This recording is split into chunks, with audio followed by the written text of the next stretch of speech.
Well, hey there. This is Daniel from CreateMyTherapistWebsite.com. Today we're doing another 5-minute website review. So we're going to take a look at Starla Sholl's website. So let's jump right in here.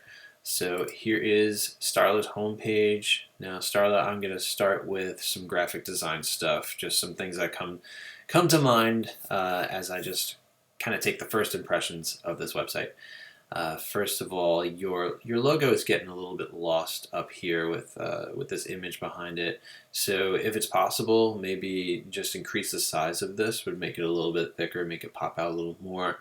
Um, I'm not sure what the template allows, but maybe you can add a box around this, maybe something with like a transparency that would just overlay over these leaves here a little bit nicer. Um, Now, one thing that comes to mind is the green. With thinking about the information on a website and how we read, how we look at things, the green for me, and this might just be my own personal taste. Just take it with a grain of salt. But the green for me is a little bit distracting. So what I actually did is I went into Firefox. I've got this plugin that lets me look at the different styles on your page, and I just tried making it gray in the background. And when I did that, for me, in my eyes, I just feel like the text then comes a little bit more alive. It's a little bit easier to digest. And when I did that, this was also green, and I just added the same sort of subtle background behind it. And it just made it a little bit easier for my eye to take in the page, especially when you first land on a page and there's lots of text. The green wasn't helping for my eye to go into. There are many different ways that people can be helped. My eye didn't really know where to look. So just something to think about if your template allows you to change this background to maybe just a really light gray. It could be white as well. I think the gray helps this sidebar pop a little bit on your services page. So that's one thing to think about. Another thing is your portrait here. I would recommend possibly trying a different photo where it's zoomed out a little bit. You see a little bit more of your shoulders. Because right now, that's really the only photo on your website. When I click through, I see it on every single page. So on every single page, that's where my eye wants to go because it's a photo. Your eyes are looking right at me. So my eye is really skipping a lot of your information. It's just sort of the dynamics and the psychology of graphic design. Your eye wants to go to sort of the heaviest, weightiest thing on the page, which is your photo.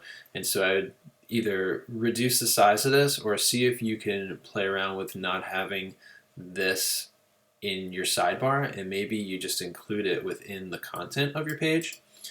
And because you don't have photos on each page, still that's the only photo. So possibly think about removing this and adding more photos into your services page, these informational pages, and that will help this content break it up a little bit. If you can add some landscape orientation photos that might break up these sections a bit. And I would just think about going through here and maybe taking some of these larger paragraphs, making them easier to read. Just break that up a little bit there, and that'll be easier to digest. And one thing that you do that's really great is you have your information here on every single page. I think that that's a great idea. If you get rid of your portrait in the sidebar on every page, then I would do something to lead into this a little bit. Maybe have about me or about Starla above this, or get in touch, something that would just break that up a little bit. And for your homepage, I would think about adding something before this copy that is a bold statement. That's sort of your unique selling proposition that lets viewers know exactly what you do, who you help. It just helps people know they're in the right place when they're looking for a therapist. They know exactly who you work with and get a feel for who you are. And I would take this and your name here and put it underneath here, and maybe say like hello, my name is, or something like that to make this a little bit more conversational. I really like how you have the struggles and the issues that people are facing here. I think the next step is to say, you are the solution. So, hello, my name is Starla, and a little bit more about yourself and who you help, and then you can lead into your about page from there and sort of lead the user down that journey. So that's my quick 5-minute review. Just a few initial things that pop out. I think you're doing a great job, Starla. Just keep at it. Keep adding to your content. Always think about ways you can add more information for your potential clients, and really think about the people that you want to help, the people that you want to call you, and just focus on that. And just think about what information would be really helpful to them. Thanks, and best of luck.